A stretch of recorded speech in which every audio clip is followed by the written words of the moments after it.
যান, আমি তুলবো। ওখানে দাঁড়িয়ে পড়ুন, নীলাঞ্জনা দাঁড়িয়ে পড়ুন, নীলাঞ্জনা দেরি করলে দেরি হয়নি এখনো, হয়নি এখনো। এই মাথা মাথা সরান, মাথা একটু সরান। একটু ধরুন তাহলে আমি যাচ্ছি। এই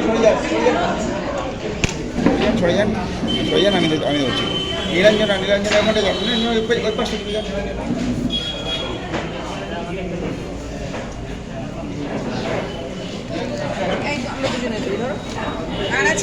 হ্যাঁ আছে।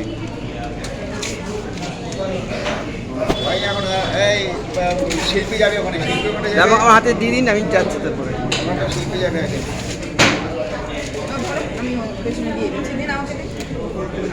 আমাকে একটা দিয়ে দিন। আপনি ধরুন, ওটা ছেড়ে এই হেলমেটটা দিয়ে দিন।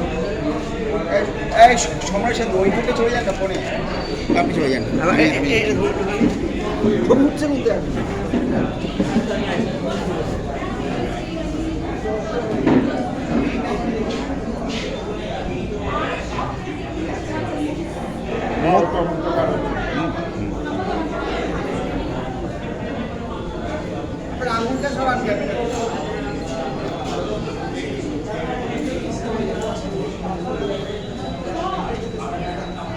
রশিদ, দিকে আসেন না। একটা মোবাইল দেন, ওকে একটা মোবাইল দেন, করে দেন। কোনটা ভালো? ও ভালো ছবি তোলে।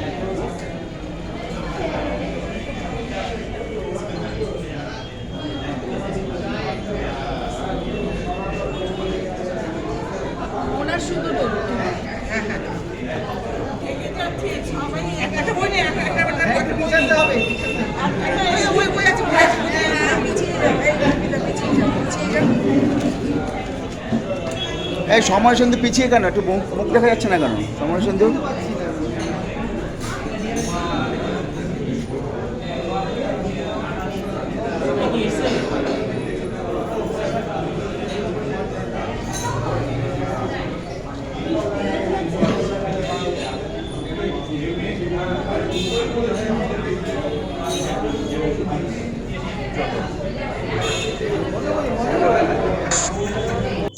তিলোত্তমার আত্মার শান্তি কামনা করি, তিলোত্তমার বিচার যাতে দ্রুত হয় সেই দাবি করি। নমস্কার, আমি সত্যব্রত কর্মকার। আমার আঁকা বা পেন্টিং দিয়ে একটি তিলোত্তমার জন্য কবিতা গুচ্ছ, এই বইটি আজকে উদ্বোধন হয়েছে। আজ 24শে নভেম্বর 2024 যাদবপুর কফি হাউসে, এবং বইটি উদ্বোধন করেছে ছোট্ট একটি শিশু, তার নাম সমৃদ্ধা কর্মকার। এখানে বহু কবিতা লিখেছে কলকাতার। আমি খুব খুশি, বলবো না, এটা খুশির দিন নয়, এটা আমাদের প্রতিবাদের দিন। প্রতিবাদ উঠুক, বিচার পাক তিলোত্তমা, পৃথিবী যাতে কারুর যাতে এমন কিছু না হয়, এমন ঘটনা। নমস্কার।